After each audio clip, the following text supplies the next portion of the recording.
요즘 같은 여름철이나 면역력이 급격히 떨어지면 찾아오는 무시무시한 질환이 있습니다. 바로 대상포진인데요. 통증의 왕이라 불리는 대상포진, 어떻게 예방하고 또 관리, 극복해야 할지 김현정 피부과 전문의와 함께 자세히 살펴보도록 하겠습니다. 교수님 어서 오십시오. 네, 안녕하세요. 네, 반갑습니다. 먼저 피부과 교수님이기 때문에 아무래도 피부 관리 어떻게 해야 되나 뭐 이런 질문을 많이 받으실 것 같은데요. 특히 요즘 여름철이라 너무 덥잖아요. 그러다 보니까 피부가 좀 열감이 생기기도 하는데 이럴 때 어떤 방법을 통해야지 좀 열감을 떨어뜨릴 수 있을까요? 가장 쉬운 방법은 냉장고에다가 네. 생리식염수를 넣어놓고 마스크 시트에 적셔서 온도를 낮추는 방법도 있고요. 생리식염수요? 네, 오. 왜냐하면 그냥 물보다는 우리의 저장 도를 맞춘 그런 액이기 때문에 괜찮고요. 또 하나는 우리가 많이 쓰고 있는 마스크 시트를 좀 시원하게 놔서 대셔도 됩니다. 근데 요새 주의할 거는 시원하게 하신다고 해서 너무 얼음을 대시게 되면 오히려 더 안 좋은 그런 상황이 되고요. 오히려. 또 하나는 우리가 수분을 공급하기 위해서 토너나 젤 타입의 화장품을 사용해서 충분히 수분을 피부에 공급해주는 방법도 있습니다. 제일 중요한 거는요, 예방이죠. 뜨거운 햇볕을 예방하기 위해서는 양산을 잘 써주시고요. 피부과 의사가 항상 강조하는 게 있습니다. 오늘도 제가 이렇게 비가 와도 빼먹지 않은 게 있어요. 자외선 차단제. 자외선 선크림. 차단제를 네. 저희가 SPF 50 이상, PA 3개 표시 있는 이상을 한두 시간마다 발라주는 것을 추천드립니다. 여름은 땀이 많이 나기 때문에 네. 점점 땀이 날 때마다 발라주는 것을 추천드리는 것이 여름철 피부 관리에 가장 중요합니다. 한두 시간 참 쉽지 않은데. 네, 그래서 3-4시간까지는 제가 여유를 드리겠습니다. 그래서 피부가 좋으신 것 같습니다. 네. 자, 본격적인 오늘의 주제 대상포진에 대해서 하나씩 한번 살펴보도록 할 네. 텐데요. 대상포진 대체 어떤 질병인가요? 모든 사람들이 어렸을 때 한 번쯤 앓고 가는 감염성 질환이 있습니다. 수두라는 질환이 되는데요. 그 수두라는 질환은 수두 바이러스가 몸에 감염시켜서 피부에 발진을 일으키게 됩니다. 그런데 이게 사라지지 않고 신경절의 바이러스, 대상포진 수두 바이러스라는 영어로는 바르셀라 조스터 바이러스, 조금 더 어렵게 VJV라고 쓰게 하는 바이러스가요. 신경절에 들어가서 숨어 있다가 네. 50세가 넘거나 너무 면역력이 떨어지거나 너무 피곤하면 신경절이 염증을 일으키는 것뿐만 아니라 점점 피부로 올라와서 포진, 물집을 일으키는 질환이라고 얘기합니다. 이름에 보이시다시피 대상이라는 거는 띠대자, 띠처럼 포진이 생긴다 하는 거고요. 포진은 쉬운 말로 물집이 생긴다고 해서 띠처럼 물집이 대상포진 바이러스 때문에 생기는 질환이 대상포진입니다. 그렇군요. 자, 건강보험심사평가원에 따르면요. 2023년 기준 대상포진 환자가 약 75만 명 정도 수준이고 이로 인해서 병원을 찾는 환자의 수가 특히 6월과 8월 사이에 급증한다라고 하더라고요. 네. 여름철에 이렇게 대상포진 환자가 확 늘어나는 이유 어디에 있다고 보시나요? 어제 잘 주무셨어요? 저요? 잘 못 네. 잤습니다. 지금 점점 이 아열대야가 되면서 네. 열대야가 되면서 잠을 잘 못 이루시는 분들도 많고요. 너무 덥다 보니까 또 에어컨을 많이 켜죠. 맞습니다. 냉방병에 시달리는 분들도 있기 때문에 여름에 정말 잠에 수면의 질이 많이 떨어지면서 면역력이 많이 떨어지기도 하고요. 두 번째는 이제 여름방학을 맞으면 어머님들도 스트레스가 엄청 생기죠. 새끼 밥 챙겨야죠. 이 사람들을 어떻게 케어할지 그런 스트레스도 있고요. 우리 휴가 갈 때 어떠세요? 가기 전에 일 모든 걸 쳐내주고 가야 되죠. 마음이 너무 급하죠. 마음이 너무 그런 스트레스도 되게 네. 많은 상황이기도 합니다. 이렇게 스트레스 많이 받고 잠도 못 자니까 우리가 식생활이 어떻게 돼요? 엉망이죠. 엉망이 되죠. 시원한 치맥, 치킨과 맥주로 매일 땡깁니다. 그걸 먹기도 하고 네. 그다음에 밸런스가 맞는 그런 균형 잡힌 식단을 잘 못 먹기도 하기 때문에 우리가 생활 리듬이 깨진다라고 하는 대표적인 그런 상황이 되니까 잘 못 자죠. 제대로 못 먹죠. 이것이 모두 악순환이 일어나고요. 또 하나는 기저질환을 갖고 계시는 분, 네. 당뇨병이나 고혈압을 갖고 계시는 분들이 점점 이 질환이 나쁘게 되고요. 대상포진의 가장 대표적인 위험 인자는 기저질환. 당뇨병, 고혈압 같은 이런 질환들이 되는데 이 여름에 이 질환이 나빠지니까 그로 인해서 대상포진이 급증하게 됩니다. 그래서 우리나라는 농담처럼 두 가지 피크가 있어요. 여름에 한 번 대상포진이 급증하고요. 요새는 잘 안 있는데 김장철 질하면 어머님들이 너무 힘드셔서 동의됩니다. 11월, 12월에 대상포진이 또 한 번 건강보험 심사평가에 잡히지 않은 저희 진료실에서 많이 보는 그런 두 가지 피크가 있어서 이 모든 특징이 뭐예요? 너무 피곤하고 힘들 때 생기게 됩니다. 스트레스가 또 원인이네요. 네, 그런 면역력이 자율신경계 조절이 잘 안 되기 때문에 생길 수 있습니다. 그렇군요. 네. 문제는 이제 증상인데요. 네. 초기에는 약간 몸살 감기처럼 으스스하는데 이게 이제 시간이 지나다 보면은 통증을 동반해서 병원에까지 입원하는 경우가 굉장히 많더라고요. 주로 이제 어떤 증상들이 나타날까요, 교수님? 우선은 이름에 다 쓰여 있어요. 대상. 네. 대자라고 얘기하는데요. 앞서 말씀드린 신경절을 따라서 가게 되는데 이걸 조금 더 어려운 말로 피부 분절이라고 얘기를 해요. 저희가 척추가 있고요. 신경이 이렇게 가지처럼 뻗어나가게 되는데 네. 이 대상포진 바이러스는 이 신경절 하나를 다 침범하게 돼요. 근데 제일 특징적인 건 앞에 기둥이 있다고 그랬잖아요. 네네. 이 기둥을 넘어가지 않기 때문에 물집이 전대로 반만 와요. 넘어갈 수 없군요. 가슴이 오면 이렇게 뒤까지 가서 멈추고 다음에 팔이 오면 우리가 엎드렸을 때 신경절이 이렇게 따라가니까 네네. 팔끝부터 이게 가슴까지 어. 이렇게 오는 경향이 있어요. 절대 이쪽에도 조금 저쪽에도 조금 하는 경우에는 면역력이 극도로 저하된 경우 항암을 받으시거나 아니면 이식을 받으신 분들 외에는 이렇게 띠처럼 생기게 되고요. 말씀드린 대로 포진, 물집이 생기게 되는데요. 이게 갑자기 나타나는 게 아니라 말씀하신 대로 한 3, 4일 정도 몸이 으슬으슬해요, 아파요 그러다가 여기가 이상하게 콕콕 쑤신다라고 하십니다. 그래서 어떤 분들은 여기에 결석이 있는 거 아니야? 느낌상. 네, 그래서 너무 아프다 보니까 네네. 신장내과를 가거나 비뇨기과 가서 보시는 분들도 있고요. 어떤 환자분들은 내가 목 디스크가 심해서 이렇게 팔이 아픈가 하다가 갑자기 한 2, 3일 있다가 뿅뿅뿅뿅하고 포진들이 띠처럼 나타나는 증상이 대상포진의 대표적인 증상이 됩니다. 그렇군요. 이 대상포진이 출산의 고통보다 더 아프다 뭐 이런 말도 있는데 네. 실제 대상포진에 걸리면 그 통증은 어느 수준인지 좀 궁금해요. 저희가 통증을 보는 그런 표가 있는데요. 네. 그러니까 우리가 숫자적으로 보는 거죠. 0부터 10을 보여드리고요. 환자분 얼마큼 아프세요?라고 물어봐요. 가장 심하면 네. 10. 10. 하나도 안 아파요. 0인데요. 네. 대상포진 환자들은 보통 7, 8 정도가 돼요. 어. 그러니까 너무 아파서 잠을 잘 못 이루고 잘 못 먹고 하는 정도로 되게 아프게 됩니다.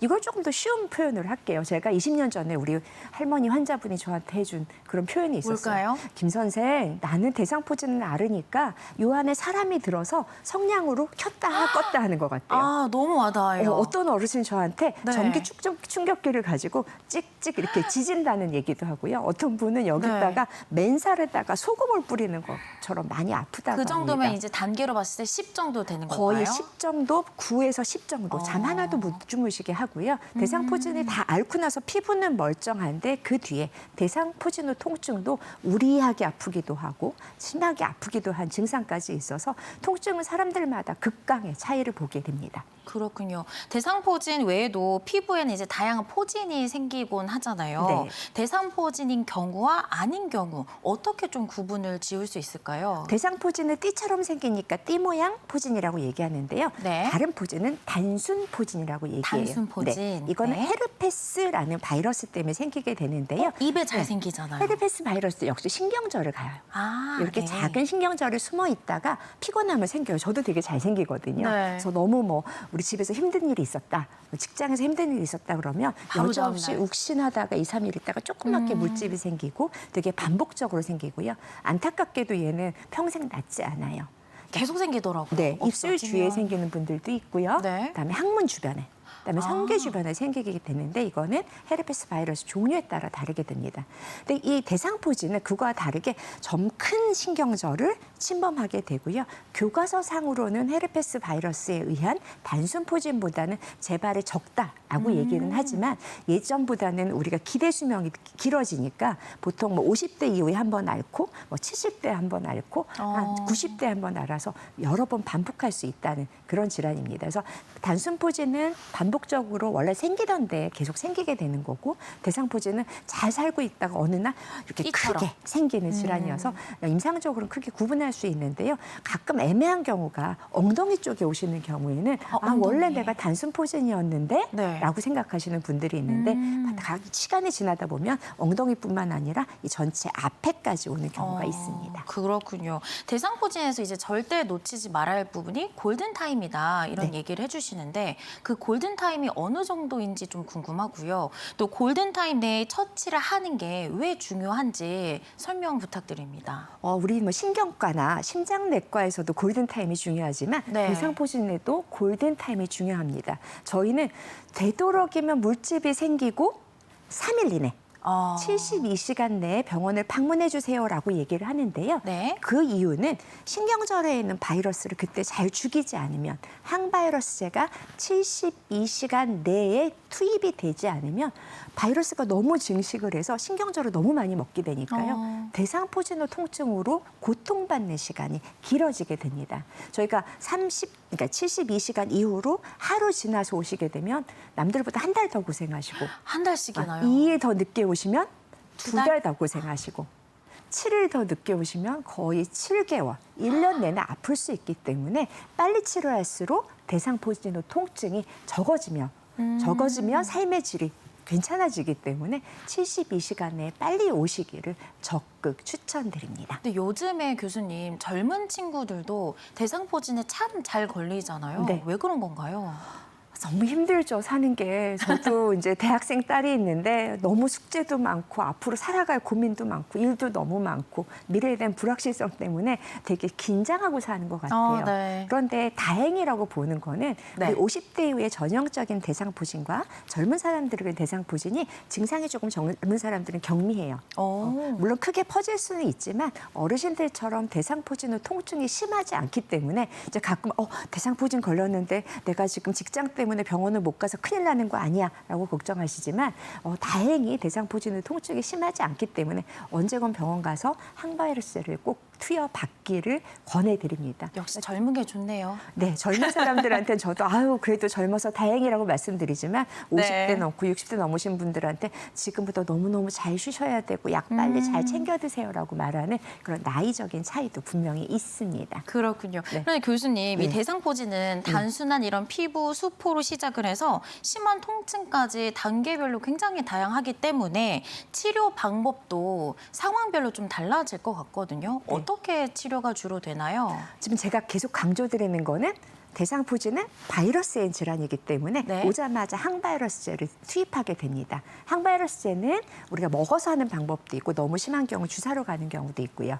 포진이 생기게 되면 거기에 2차 감염이 돼서 흉터가 만들어질 수 있기 때문에 저희가 피부의 물집들을 물만 빼내고 그 항생제를 바르거나 아니면 2차 감염이 있는 경우에 먹는 항생제를 써서 그 위에 거즈를 대서 상처를 보호하는 피부과전 치료를 하게 되고요. 이때 우리가 뭐 LED라든지 어떤 치료할 수 있는 빛을 쬐서 조금 상처 회복을 빨리 하는 경우도 있습니다. 세 번째로는 우리가 아픈 게 너무 극심하기 때문에 네. 저뿐만 아니라 통증의학과 선생님하고 상의해서 제대로 된 통증을 조절하는 진통제를 사용해서 우리가 조금이라도 잘 주무실 수 있게 하는 이런 세 가지 치료가 복합적으로 이루어지는 게 대상포진의 치료가 됩니다.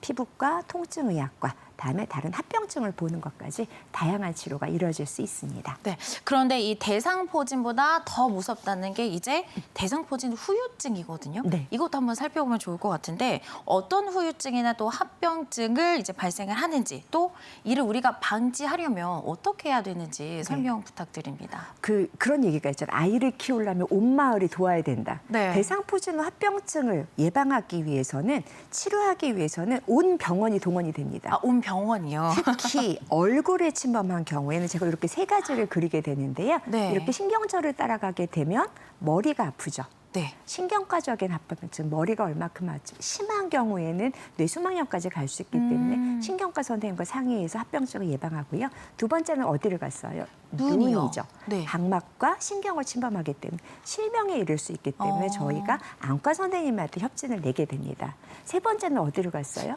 이 귀요. 귀에서 귀가 난청이 올 수도 있고요. 심한 경우 여기 지나가는 안면에 있는 신경을 건드리기 때문에 안면마비가 있어서 이 세 분들에게 모두 저희가 의뢰를 드리고 세 팀이 아주 적극적으로 다각적인 치료에서 합병증을 예방하게 되고요. 또 하나는 아래쪽으로 가게 되면 우리가 소변을 보는 신경, 다음에 대변을 보는 신경까지 침범하게 되면 극심한 변비, 극심한 소변의 이상을 볼 수 있기 때문에 이때 비뇨기과 선생님, 다음에 신경과 선생님을 상의를 해서 이런 것들이 마비되지 않게 하는 게 중요하고요. 마지막으로 계속 강조드리고 있는 대상포진후 통증. 네. 을 치료하고 예방하기 위해서 통증의학과 선생님하고 상의를 드리고 그 선생님한테 신경의 절에 대한 어떤 주사를 놓기도 하고 진통제를 좀 더 세게 쓰는 것. 그래서 온 마을, 저희 온 병원이 대상포진 환자가 한 명 협진이 나면 거기 한 6과의 협진이 붙어요. 이것들을 모두 치료해 줘야 하는 것이 대상포진 후 합병증에 대한 대책입니다. 네. 자, 다음은요. 건강에 대한 잘못된 상식을 바로잡는 시간 가져보겠습니다. 대상포진에 대한 오해와 진실 OX로 풀어보겠습니다. 자, 교수님 첫 번째 질문입니다. 수두 앓지 않으면 대상포진도 안 걸린다. 정답은요? 정답은 O입니다. 네. 대상포진은 말 그대로 수두 바이러스가 신경절을 침범해야 되기 때문에 언젠가는 수두 바이러스가 들어와야 되는 거고요. 그게 수두를 앓았을 때 들어오는 건데요. 여기서 조금 오해를 하시는 게 수두 바이러스는 알아서도 들어오지만 우리가 예방접종, 생백신으로 예방접종한 경우도 들어올 수가 있어요. 네. 그래서 드물게 어린아이들도 예방접종을 백신을 맞고 난 후에 한 2년 있다가 너무 힘들었을 때 대상포진이 생길 수 있습니다. 네. 두 번째입니다. 대상포진도 전염이 된다. 정답은요? 이게 O이기도 하고 X이기도 하고 세모군요. 정답은 세모입니다. 네. 대상포진에 있는 바이러스가 이제 그 물집 안에 있기 때문에 실질적으로 면역이 너무 저하된 사람이 닿아서 옮을 가능성은 있는데요. 그런 사람들은 정말 면역이 극도로 저하된 분, 뭐 항암 치료를 한다거나 어떤 네. 이식을 해서 면역 억제제를 아주 세게 있는 경우 외에는 그렇지 않고요. 영유아인 경우도 옮을 수 있기 때문에 옮을 수 있다라고 얘기하지만 대부분의 사람들, 이게 대상포진 있는 사람들하고 같이 잔다고 해서 내가 대상포진을 앓는 것은 아니다라는 것 때문에 O이기도 하고 X이기도 한 그런 답을 할 수 있습니다. 네. 이어서 세 번째는요. 부모님이 대상포진이면 자식도 대상포진에 걸릴 확률이 높다. 정답은요? 정답은 X입니다. 유전적인 건 아닌가 봐요. 이거는 그냥 살다가 면역력이 떨어졌을 때 생기는 거니까 엄마도 힘들게 살고 나도 힘들게 살아서 생기는 거지 네. 이게 유전적이라고 말할 수는 없습니다. 네. 이어서 네 번째입니다. 대상포진 수포나 딱지 절대로 건드리면 안 된다. 정답은요? 정답은 O입니다. 네, 절대 마음대로 떼지 마세요. 예전에 수두 앓을 때도 엄마가 이거 딱지 못 떼지 떼게 말라고 하죠. 하죠. 흉터가 너무 심하게 생기고요. 이렇게 딱지 떼다 보면 2차 감염이 되기 때문에 내가 예상한 것보다 훨씬 큰 흉터로 나중에 고통받기 때문에 절대 임의로 떼지 마시고요. 선생님과 상의해서 소독하는 방법을 알아내시는 게 더 중요합니다. 흉터가 더 두렵네요.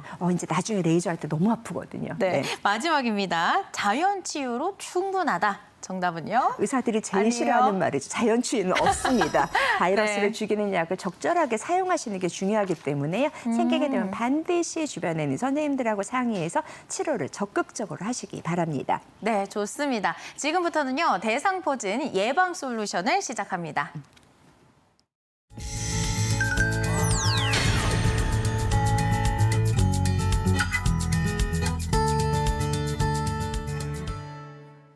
네, 앞서 대상포진 예방하기 위해서 백신을 이제 언급을 해주셨는데 대상포진 백신은 어떻게 선택을 해야 하는지가 궁금하고요. 또 언제 맞아야 하는지 이런 적절한 시기가 있는지 궁금합니다. 네, 대상포진 백신은 크게 4백신. 균을 죽인 백신이 있고 네. 균이 조금 희석한 생백신이 있는데요. 우리나라는 그 사백신, 그 싱글릭스라는 것이 많이 들어와 있고요. 사백신으로 싱글릭스가 들어 있고 네. 생백신으로는 뭐 조스타박스, 스카이박스 이런 스카이조스터 같은 게 들어와 있습니다. 이런 그 사백신을 보통 저희가 권유드리고요. 왜냐하면 네. 면역에 저하된 분들이 대부분이기 때문에 사백신을 맞았을 땐 크게 제한이 없고요. 대부분 50세 이상의 맞기를 권유드립니다. 그전에 아까 말씀드린 대로 젊은 사람들을 앓는다 해도 그렇게 후유증이 크지 않기 때문에 되도록이면 50세 이상이 되면 저도 맞아야 되는데 한번 네, 맞게 네. 되는데 여기 사백신이 이 그 싱글릭스는 2번 맞아야 돼요. 아, 네, 네. 비용은 좀 부담이 되기는 합니다. 한 번에 25만 원 정도가 되니까 2번 맞으면 50만 원 정도 되는 그런 이제 그 백신이 있는데 얘를 적극 추천드리고요. 그다음에 한 번 맞아도 되는 그런 생백신들은 면역력이 저하된 사람들은 절대 권유하지 않고요. 얘는 조금 더 예방 효과가 떨어진다라고 얘기해서 최근에는 2번 맞더라도 싱글릭스를 훨씬 더 많이 추천드리고요. 근데 이 싱글릭스가 좀 문제가 있어요. 뭐죠? 맞고 나면 너무 아파요. 아, 그래서 되도록이면 어떤 스케줄이 있을 때 네. 누군가랑 너무 재밌게 놀아야 되는데 굳이 이 백신을 맞고 가서 하지 마시고요. 뒤에 스케줄 한 일주일 정도 비워놓은 상태에서 맞는 거를 이제 추천드리고 실제 주변에 교수님들이 맞았는데 예전에 우리 코로나 바이러스 때 네. 맞은 백신보다 한 3배쯤 그 아팠다라는 정도로 그런 아파요? 얘기를 하기 때문에 네. 맞는 건 너무 중요하지만 그런 시기적인 조절을 좀 해주시는 게 좋고요. 저는 되도록이면 보통 봄에 맞았으면 좋겠다라고 말씀드리는 게 여름에 대상포진이 너무 많기 때문에 좀 미리 맞으면 좋겠고요. 한 번 맞으면 한 10년 정도 효과가 지속되기 때문에 저희가 맞게 되고요. 50대에 맞아야 그나마 효과가 좋은데요. 60대, 70대에 맞으면 점점 효과가 떨어지기 때문에 50대가 된다면 50대 생일 파티 하시고 빨리 병원에 가셔서 맞아야 미리미리. 되고 예, 저도 스케줄 좀 비운 다음에 맞도록 하겠습니다. 좀 네. 알겠습니다. 자, 그런데 백신 접종 효과가 없다, 뭐 이렇게 말씀하시는 분들도 있더라고요. 실제 후기나 또 효과는 어떨지 궁금해요. 저희가 대상포진 환자가 오면 제가 꼭 물어봐요. 백신 맞으셨어요? 그러면 환자분들에게 고개를 떨고 아니요, 안 맞았습니다. 맞았어요. 심함들은 여지없이 백신을 안 맞으신 분이고요. 정말 이렇게 애매하게 오시는 분들을 여쭤보면 대상포진 백신을 맞으신 분입니다. 백신이라는 건 100% 병을 예방한다는 게 아니라 증상을 조금 약하게 정말 쉽게 앓고 특히 대상포진 후 통증을 정말 낮추기 때문에 꼭 맞으시라고 하는 이유는 그런 효과 때문인 거고요. 또 하나 많이 물어보시는 게 나 대상포진을 알았어요, 이미. 그럼 이미. 어떡하죠? 라고 하면 저는 1에서 3년 내에 꼭 다시 한번 맞으시라고 추천을 드립니다. 걸렸더라도 또 맞는 게 좋다. 네. 그리고 맞으실수록 통증이 덜하기 때문에 무조건 맞으시라고 설명을 드립니다. 네. 그런데 교수님, 이 대상포진이 바이러스 질환이잖아요. 네. 그렇다 보니까 식습관과 뭐 얼마나 영향이 있을까 싶은데 네. 그럼에도 불구하고 대상포진에 뭐 좋은 음식과 좀 멀리하면 좋은 음식 이런 게 있을 것 같거든요. 의사들한테 물어보면 좋은 음식은요. 건강에 좋은 음식이 다 좋은 거예요. 네. 그래서 대상포진을 알았다고 해서 뭐 특별하게 어떤 보양식을 한다라고 하지 말고요. 단백질, 탄수화물, 지방의 어떤 균형이 잘 잡힌 식단을 적극 추천드리고요. 그래도 아무래도 신경이 침범이 됐기 때문에 염증을 회복하기 위해서는 뭐 좋은 단백질, 소위 말하는 닭가슴살, 생선. 그다음에 생선, 소고기 같은 것들을 충분히 있는 걸 섭취해 주시는 게 좋다라고 말씀을 드리고요.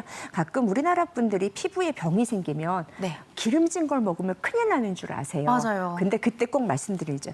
어머니 이거 지금 회복하려면 잘 드셔야 돼요. 삼계탕도 드시고요. 다음에 뭐 우리 닭을 뭐 익힌 것도 드시고요. 소고기 익힌 것도 드시고요. 편육도 드셔서 어떤 면역력을 증가시키는 음식을 드시는 게 중요한 거고요. 그렇다고 해서 또 갑자기 뭐 영양제를 많이 먹는 그런 거 추천드리지 않고 건강한 음식, 단백질, 탄수화물, 지방 그리고 적절한 비타민이 들어가 있는 음식들을 이제 섭취하시게 되면 건강을 회복할 수 있습니다. 또 하나의 문제는요. 대상포진을 앓게 되면 입맛이 없어요. 입맛이 아파서. 떨어지는군요. 그렇기 때문에 주변에서 입맛에 맞는 음식들을 계속 끊임없이 공급해 주시는 것도 중요합니다. 네, 그 밖에 대상포진 예방을 위해서 일상생활에 우리가 좀 주의해야 할 부분들이 있다. 하면 어떤 게 있을까요? 스트레스를 없애자라고 얘기를 합니다. 저도 제일 어려운데요. 우선은 우리가 앞서 말씀드린 낮밤이 바뀐 생활들이 좋지는 않아요. 그래서 적절한 온도로 밤에 좀 잘 주무실 수 있게 환경을 만드시는 게 되게 중요할 것 같고요. 네. 그다음에 너무 운동을 안 하시는 것도 저는 추천드리지는 않아서 조금이라도 시원할 때 운동을 해서 좀 이제 면역력을 좀 증가시키는 그런 방법들도 있는 거고요. 다음에 백신 접종이 가장 중요하겠죠. 네. 우리가 백신이라는 건 모든 감염성 질환에서 가장 1번으로 저희가 주장하는 거고요. 되게 중요한 거는 우리가 당뇨병이나 고혈압 등이 대상포진의 가장 심한 위험 인자이기 때문에 그 관리, 당뇨약도 잘 드셔야 되고 고혈압도 잘 주시하는 게 중요하고요. 혹시라도 대상포진이 걸렸을 때 우리가 어린 아이들한테 특히 백신을 안 맞은 어린아이들한테 얘를 안아주는 것 때문에 수도를 옮길 수 있기 때문에 이런 경우도 좀 피해 주시는 거. 역으로 수도 걸린 친구들한테 대상포진의 위험성이 있는 분들이 돌봐주시는 걸 막는 거. 또 어떤 예방 수칙이 될 수 있을 것 같습니다. 중요하네요. 네. 자, 대상포진 외에도 이제 여름철에는 각종 피부 질환이 자주 이제 생기곤 하거든요. 네. 어떤 점들을 주의하고 또 예방하면 좋을지 마무리 말씀 부탁드립니다. 네. 온도가 올라가고 습도가 올라가면 참고라는 게 있습니다.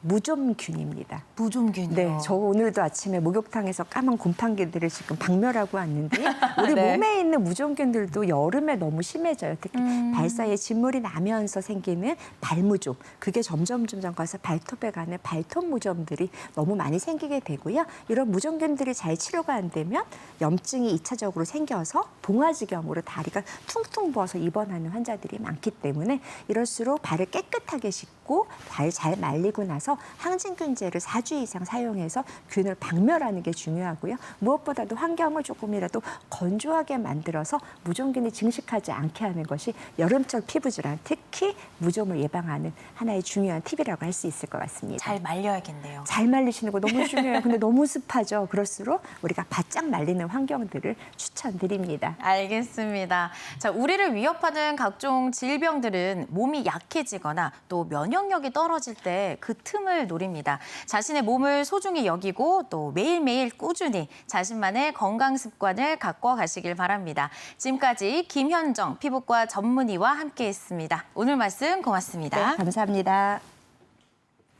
다음 이 시간에는요, 만병의 근원, 치주 질환에 대해 살펴봅니다. 구강 질환과 관련해 궁금한 사항을 건강 365 코너 댓글란에 달아주시면 전문의와 함께 자세히 소개해드리도록 하겠습니다.